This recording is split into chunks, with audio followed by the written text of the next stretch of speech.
السلام عليكم ورحمة الله وبركاته. ازيكم حبايب قلبي؟ عاملين ايه؟ يا رب تكونوا في احسن صحة واحسن حياة. معاكم سارة. لا اول مرة هتشرفيني او هتشوفيني في القناة وعاجبك محتوى القناة، يا ريت تشرفيني بالاشتراك مع تفعيل الجرس ولايك للفيديو عشان يصلك كل جديد ان شاء الله باذن ربنا. هنبدا نقول بسم الله الرحمن الرحيم. اللهم صل وسلم وزد وبارك على سيدنا محمد وعلى اله وصحبه وسلم، اشرف الانبياء وخاتم المرسلين، عليه افضل الصلاه واتم التسليم يا رب العالمين. اللهم صل على سيدنا محمد في الاولين، وصل على سيدنا محمد في الاخرين، وصل على سيدنا محمد من الملأ الاعلى الى يوم الدين يا رب العالمين. يا رب تكونوا في احسن الاحوال، ويا رب يفرج همكم وييسر امركم ويجعل لكم من كل ضيق مخرجا يا رب العالمين، ويرزقكم جميعا الذريه الصالحه عاجلا وليس آجلا، ويجعل سعاده الدنيا كلها بين ايديكم وتحت رجليكم يا رب العالمين. النهارده انا هتكلم عن موضوع مهم جدا. هنتكلم عن فرق او الالم الثدي ما قبل الحمل والم الثدي اللي بيدل ان مفيش حمل. في الم ثدي ممكن يدل ان في حمل، وفي الم يدل ان مفيش حمل. يعني ايه الفرق بين علامات في الثدي بتدل على الحمل وعلامات في الثدي بتعرفني ان مفيش حمل؟ ركزوا معايا جدا عشان الموضوع بتاع النهارده ده مهم جدا، وهقدر عن طريق منطقه الثدي اكتشف اذا كنت حامل ولا مش حامل. فخليكي معايا، والفيديو ده مهم. بس قبل ما ابدا ما تنسونيش في اللايك، الاشتراك في القناه مع تفعيل الجرس. اللايك مهم جدا جدا جدا، دعمكم مهم جدا عشان استمراريه القناه، عشان استمر معاكم بنشر المزيد ان شاء الله باذن ربنا. والدعم ده يعني انتوا كده معنى كده ان انتوا بتحبوا القناه دي بقى وبتعنشوها كده وبتدعموها، فيعني انتوا بدكم بقى يا تكبروها يا تنزلوها، فحاجه ترجع لكم بقى. وانا طبعا متعشمه في وجه الله وفيكم خير ان شاء الله. ويلا بينا كده ونبدا الفيديو. اولا كده لو انا عايزه اعرف بقى انا من علامات الثدي انا حامل ولا لا، ايه اللي ممكن احسه؟ اولا كده ان احنا علامات الحمل مشابهه لعلامات الدوره. يعني ممكن احس بكل الاعراض وتيجي الدوره، وممكن احس بكل الاعراض واطلع حامل. تمام؟ فانا علامات الحمل مشابهه لعلامات الدوره الشهريه. تمام؟ طيب في علامات مميزه، في علامات مميزه بس ما بتكونش كتير، وده اللي هقول لك عنه في الفيديو بتاع النهارده. طبعا كلنا قبل ميعاد الدوره بنسبه كبيره جدا، مش هقول كلنا يعني، بس بنسبه كبيره بنسبه 90% قبل ميعاد الدوره الشهريه بيبدا يحصل لنا اعراض معينه، من ضمنها الم في منطقه الثدي، تحجر في منطقه الثدي. بتبداي تحسي ان منطقه الثدي دي بيحصل فيها زي فوران، بتبداي تحسي بالم فيها. ولكن في علامه مميزه قوي قوي قوي، دي لو حصلت بتدل على الحمل وهقولها لك دلوقتي.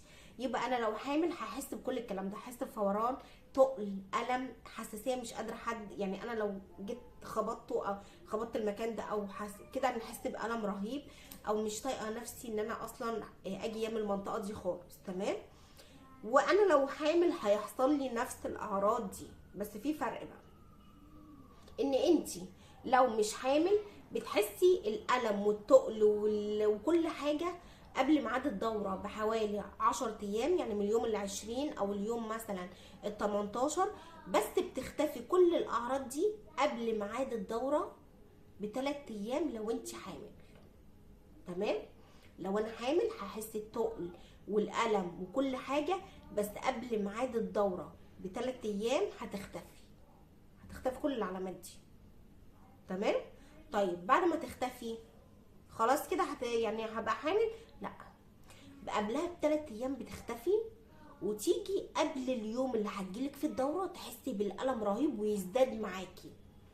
طيب لو انا بقى الدوره هتيجي قبل ميعاد الدوره ب3 ايام بيختفي الالم ده، قبل ميعاد الدوره ب3 ايام بيختفي الالم ده ويختفي خالص. تمام؟ بعد كده الدوره تنزل. فهمت وجهه نظري؟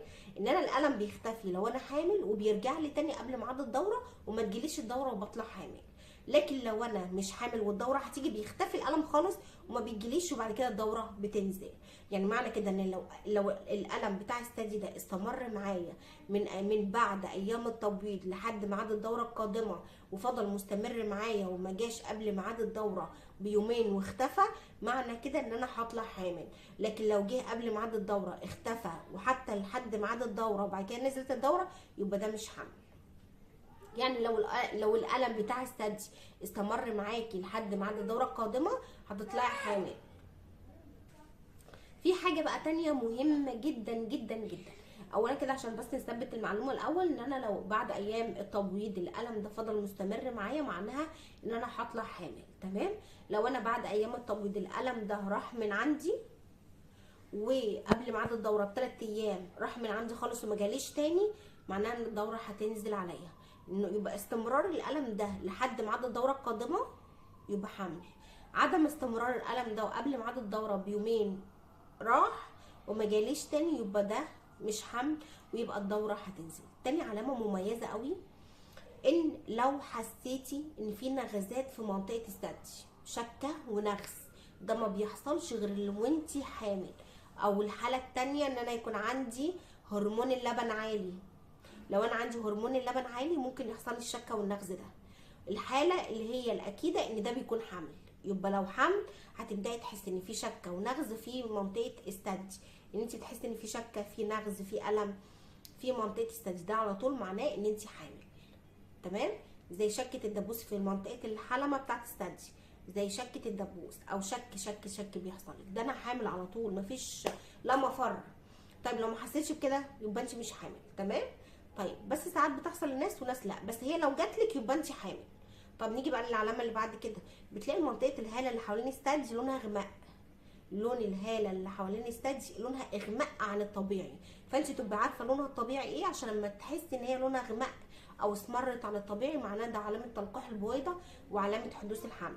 فوران رهيب في المكان ده، الم وتقل وفوران، وانا مش طايقه نفسي بقى، يعني حاسه ان المكان ده انا مش طايقه احط ايدي عليه حتى، حاسه بتقل كده فيه، ده معناه ان انا هطلع حامل ان شاء الله باذن ربنا. لان انت لو دوره تبداي تحسي بالم، بس مش بالالم القوي. لو انت حامل بتحسي فعلا ان الالم مبالغ فيه والالم قوي. ولو انت ما طلعتيش حامل وحسيتي بالالم ده، اعملي تحليل هرمون الحليب، لان ممكن يكون عندك ارتفاع في هرمون الحليب. تمام. طيب ببدا ان انا الاحظ كل العلامات دي وبتحصل لي، ومعناها لو انا حصلت لي ان انا ان شاء الله باذن ربنا انا هطلع حامل. وده الفرق بين الم الثدي ما قبل الحمل وما قبل الدوره الشهريه، ووقتها بتعرفي اذا كنتي حامل ولا لا. ودي علامات مؤكده ان شاء الله باذن ربنا بتقدري تكتشفي منها حدوث الحمل من عدمه ان شاء الله. وربنا يرزقكم جميعا ذريه صالحه يا رب، ويرزق كل مشتاق، ويرزق كل اللي عايز الذريه الصالحه يا رب، ما يحرمش حد ابدا ان شاء الله باذن ربنا. بكده انا خلصت الفيديو، انهيت الفيديو. يا رب يكون الفيديو نال اعجابكم، ويا رب يكون الفيديو عند حسن ظنكم يا احلى واغلى اخوات. متنسونيش مصالح دعائكم، لايك وشير، اشتراك في القناه وتفعيل الجرس. اتمنى ليكم كل خير وكل سعاده يا رب العالمين. اترككم في رعايه الله، اترككم في حفظ الله، والسلام عليكم ورحمه الله وبركاته.